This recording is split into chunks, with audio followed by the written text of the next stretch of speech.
உங்களுக்கு எப்பவுமே டயர்டா இருக்குதா? ஜிம்முக்கு போனாலோ இல்ல உடற்பயிற்சி செய்தாலோ மசில் டெவலப்மெண்ட்டே ஆக மாட்டேங்குதா? வயிற்றுல கொழுப்பு சேர ஆரம்பிக்குதா? இல்ல உங்களுடைய செக்ஸுவல் டிசைர் கம்மியாகுதா? உண்மையாகவே இயற்கையாக டெஸ்டோஸ்டெரான் அளவை அதிகரிக்க முடியுமா?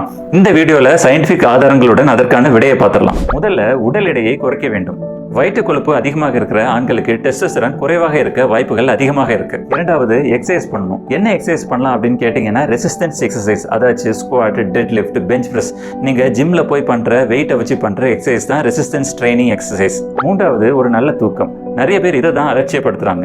நீங்க ஜிம்ல போய் 1 மணி நேரம் ஒர்க் அவுட் பண்றீங்க அப்படின்னா நீங்க வீட்டுக்கு ஒரு 4 மணி நேரம் இல்லைன்னா 5 மணி நேரம் தூங்கினா அது பத்தாது. நான்காவது, மன அழுத்தத்தை குறைக்க வேண்டும். நம்மளுடைய ஸ்ட்ரெஸ் அதிகமாக இருந்துச்சு அப்படின்னா உடம்புல கார்டிசோல் என்ன பண்ற ஹார்மோன் அதிகரிக்கும். இந்த ஹார்மோன் நீண்ட நாட்கள் அதிகமாகவே இருந்தா நம்மளுடைய டெஸ்டோஸ்டெரான் அளவு பாதிக்கப்பட வாய்ப்புகள் இருக்கு. ஐந்தாவது, சரியான உணவு முறையை பின்பற்ற வேண்டும். இதுல தான் நிறைய பேர் தப்பு பண்றாங்க. ஒரே ஒரு ஃபுட்டை சாப்பிட்டா டெஸ்டோஸ்டெரான் அதிகமாயிரும் அப்படின்னு ஒன்றும் கிடையாது. ஒரு பேலன்ஸ் டயட் தான் நம்ம ஃபாலோ பண்ணணும். ஆறாவது, கிராஷ் டயட் பண்ணாதீங்க. நிறைய பேர் வெயிட் லாஸ் பண்றேன் அப்படின்னு சொல்லிட்டு கலோரியே இல்லாத டயட்டை சாப்பிடுவாங்க. எக்ஸ்ட்ரீம் ஸ்டார்வேஷன், ஃபாஸ்டிங், ஒண்ணுமே சாப்பிட மாட்டாங்க. ஏழாவது, ஃபேட் சாப்பிட பயப்படாதீங்க.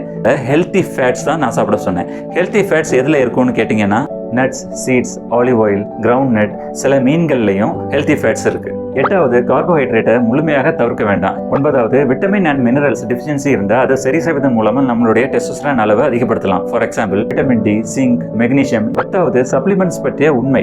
இணையதளத்தில் பார்த்தீங்கன்னா டெஸ்டோஸ்டெரான் பூஸ்டர் அப்படின்னு சொல்லிட்டு நிறைய சப்ளிமெண்ட்ஸ் விற்கிறாங்க.